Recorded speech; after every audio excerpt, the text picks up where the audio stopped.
The governing body is sending a strong message to President Trump about the 2026 World Cup games.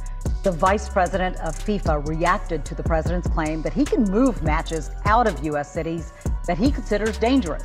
FIFA's vice president said football is bigger than any country. With all due respect to current world leaders, football is bigger than them, and football will survive their regime, their government, their slogans. Something feels different about the build-up to the 2026 World Cup. What was meant to be a grand celebration of American pride and global unity has turned into something far more uncertain. Instead of excitement, the atmosphere is clouded with tension over preparations, politics, and perception. The tournament, once sold as a symbol of North American cooperation, is quietly turning into a contest among the hosts themselves. Canada is moving with precision. Mexico is finding its confidence. And the United States, once expected to lead effortlessly, now seems weighed down by missteps and fading enthusiasm. The world is still watching, but not with admiration. There's curiosity now, even skepticism, about how things started to go wrong. By September 2025, that unease took center stage. Cameras packed into a press hall in Washington as Donald Trump stepped up to the podium, confident and familiar. Then came the word that would shift the tone of an entire tournament. If I see a place that isn't safe, we'll move the match somewhere else. It was a single sentence, but it changed everything. Within seconds, headlines erupted. Social media caught fire, and the story began to twist. To some, Trump's remarks sounded like strong leadership, decisive and protective. But to others, it felt like something deeper, a political intrusion into a space that was meant to belong to everyone. The World Cup has always been more than just football.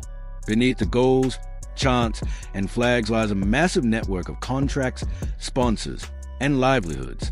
Billions of dollars are tied to stadium construction, broadcasting rights, tourism, and local business investments. For many, the tournament is a once-in-a-lifetime economic opportunity. For players and fans, it represents something purer, a sense of unity that transcends borders. So when Trump made that statement, the reaction was immediate and global. Within days, FIFA's senior leadership held emergency meetings behind closed doors. Victor Montagliani, FIFA's vice president overseeing football across North and Central America and the Caribbean, stepped forward with calm but unmistakable authority. Football is bigger than any country, bigger than any government or slogan, he said. His tone was diplomatic, but the message could not have been clearer. The World Cup would not bend to politics. For FIFA, autonomy is sacred. Since its creation, the organization has fought to protect its independence from government interference, no matter how powerful the nation involved. The agreements for the 2026 World Cup had been finalized years earlier, covering 16 host cities across North America. Billions had already been invested in stadiums, transportation networks, and local infrastructure. Insurance contracts, broadcasting rights, and binding commitments were in place. To move even a single match, as Trump suggested, would mean tearing apart years of preparation and countless legal agreements. Experts knew immediately that it was impossible, but in the world of global sport, perception often carries as much weight as reality. The damage had been done. International broadcasters and analysts began asking whether the United States was truly ready to handle an event of this magnitude. Inside FIFA's headquarters, quiet discussions began about contingency plans. No one would say it publicly, but faith in America's ability to lead the tournament was starting to shake. Suddenly, Canada and Mexico, the co-hosts often seen as supporting players, were viewed as the dependable ones keeping the project steady. Then Trump made matters worse. When he singled out cities like Chicago, Los Angeles, and Philadelphia as unsafe, the backlash was immediate. These cities had spent years preparing for the tournament, coordinating massive security efforts and investing heavily in their local economies. His comments didn't just insult them, they undermined America's credibility as a host nation ready to welcome the world. Montagliani was asked again about the controversy, and his response was measured but sharp. If I had to react to every politician's words, I wouldn't have time to wait. Presidents come and go, but the World Cup goes on. It was a kind of answer that carried quiet defiance. Across television studios, press rooms, and stadium construction sites, his words echoed as both reassurance and warning. FIFA would protect its independence, and football would continue regardless of politics. When the United States, Canada, and Mexico won their joint bid back in 2018, the mood was entirely different. The announcement was celebrated as a breakthrough in global cooperation, marking the first time three nations would unite to host the same World Cup. Optimism was everywhere. Trump, then president, had even signed an official pledge to FIFA, promising that every visitor, players, fans, officials, would be treated with fairness and respect. The gesture symbolized an America eager to lead through openness and hospitality.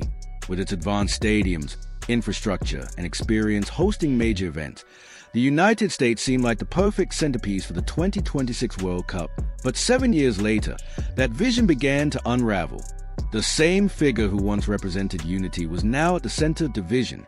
His words, amplified by a turbulent political climate, painted a picture of a country struggling to maintain its image.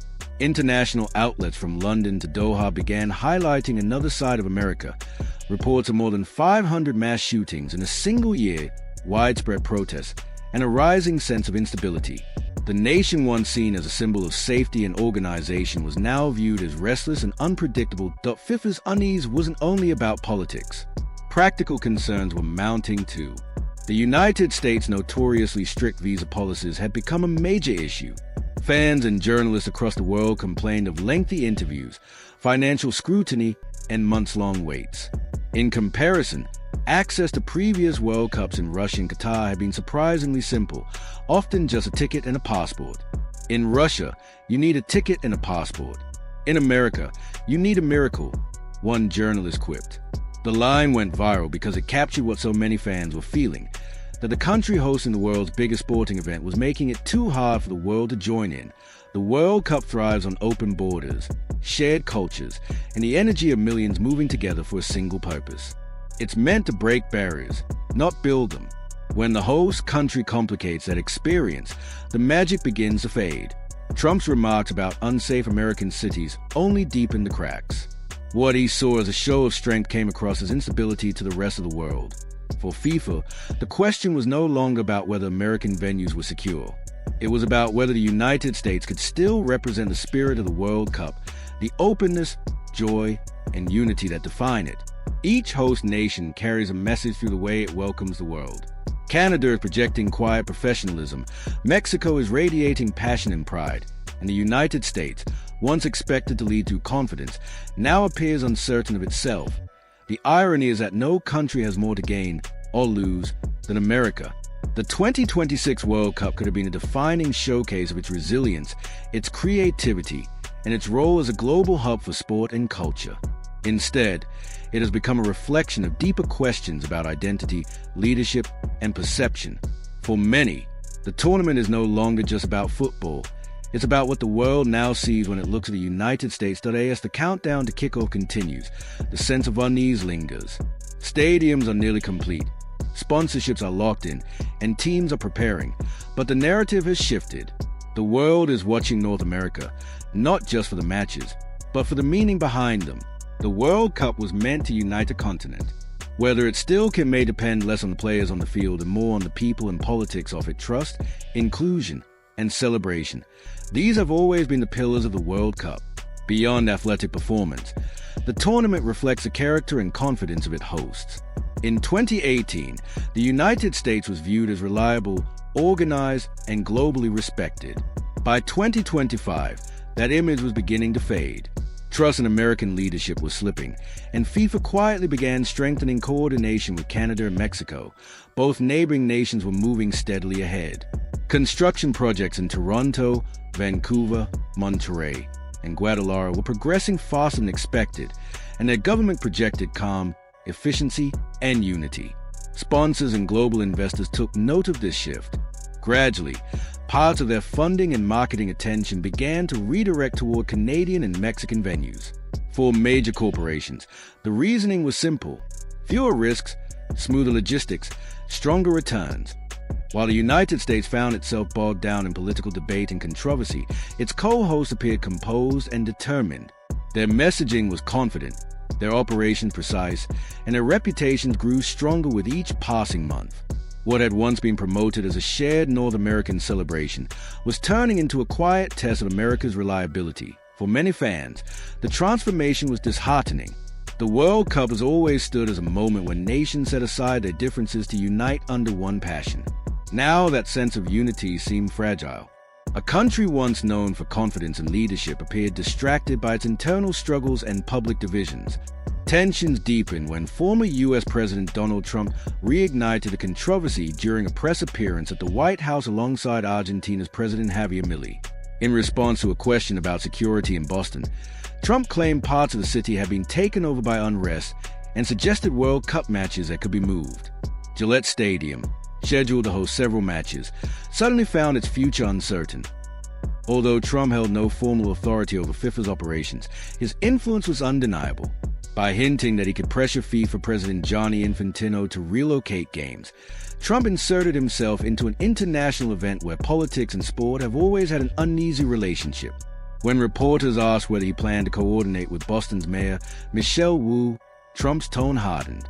He accused her of poor leadership and called her radical left. Linking local unrest to political ideology, his comments referenced a rise in so-called street takeovers, late-night gatherings where groups performed dangerous car stunts, some of which had turned violent. While these incidents had little to do with politics, Trump framed them as evidence of national decline. If someone is doing a bad job and there are unsafe conditions, I would call Gianni Infantino and say, "Let's move it to another location," he said. That single sentence dominated headlines around the world. The implications stretched far beyond Boston.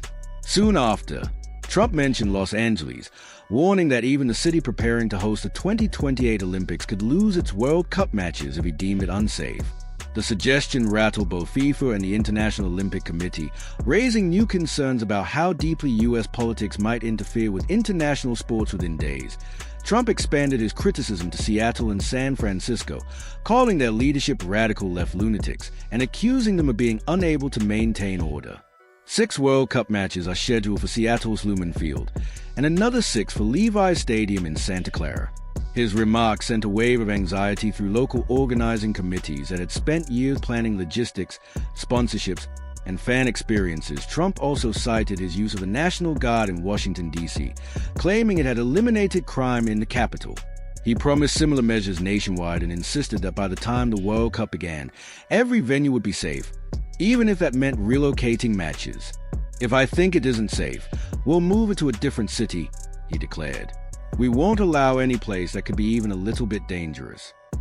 To his supporters, it sounded like decisive leadership. To critics, it blurred the line between authority and influence, turning global sports into another stage for domestic politics.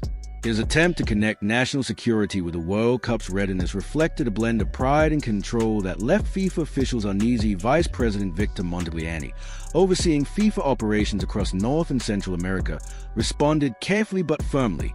During a London conference, he reminded journalists that decisions about host cities were made strictly within FIFA's internal structure.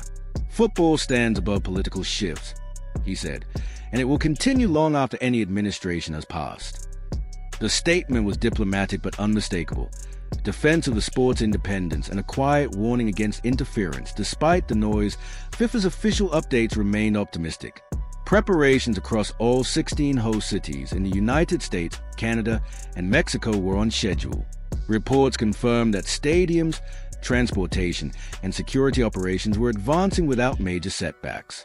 The 2026 tournament, which will feature 48 teams across 3 countries, remains one of the most ambitious projects in football history. Yet beneath that optimism lies an undercurrent of uncertainty, an awareness that global trust is as vital as construction deadlines. The International Olympic Committee even stepped into the discussion after Trump's comments about Los Angeles. In a rare public statement, it reaffirmed full confidence in the city's leadership, emphasizing the strong collaboration between the White House, California's government, and local officials.